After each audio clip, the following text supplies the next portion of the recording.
Hello and welcome to this short video tutorial regarding our TwinCAT Scope. Today I want to show you how to superimpose curve sequences of signals to compare them by using a restart display trigger. For this purpose, I have already recorded a motor current curve with the help of some subsafe triggers. In such way, the record represents my comparison sequence already, and so I can directly generate from the recorded data my kind of offline sequence by the help of the curve creator. So if I open the curve creator, you see again this sequence. In my case, it is fine. So I don't like to manipulate it and I can directly save it again. He recommend me a sampling time. This is a previous sampling time from the record. And I agree with this. And then I have in my data pool this offline sequence. I rename it now here. I call it old.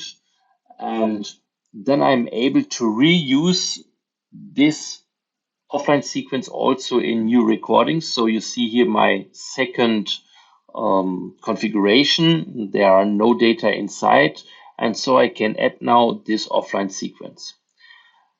As I said, I like to show you a restart display trigger. Then we can later see how the different signals are under each other.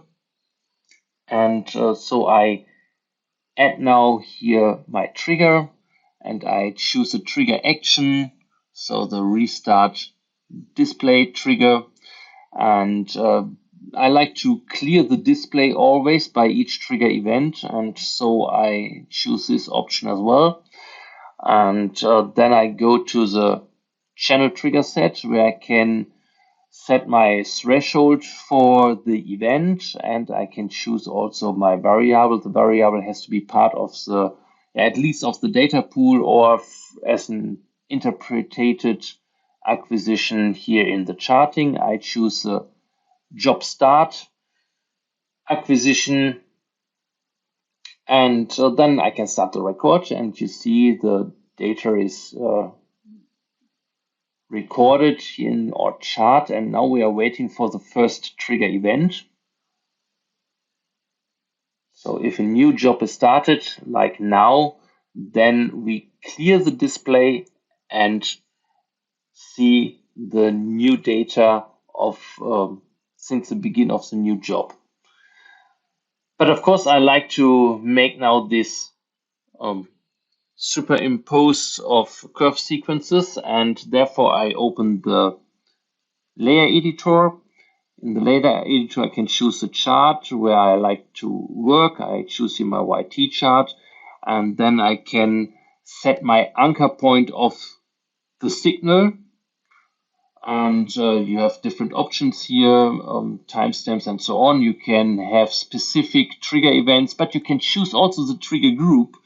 And with the trigger group, you can decide automatically take always the latest trigger group or the latest -1 or the latest -2 and so on. And I decide here with the 0 for the latest trigger event. Then I can add now my layer. And for the layer, I can, you can see directly here, there is an additional curve now in the display with a bit of opacity. And but this, what does it mean, this curve? This curve is now at the moment by default a custom timestamp. So you can see it is possible to overlay the current curve with data from this record already. Again, with all the trigger events, all the options, what you have also for the anchor point.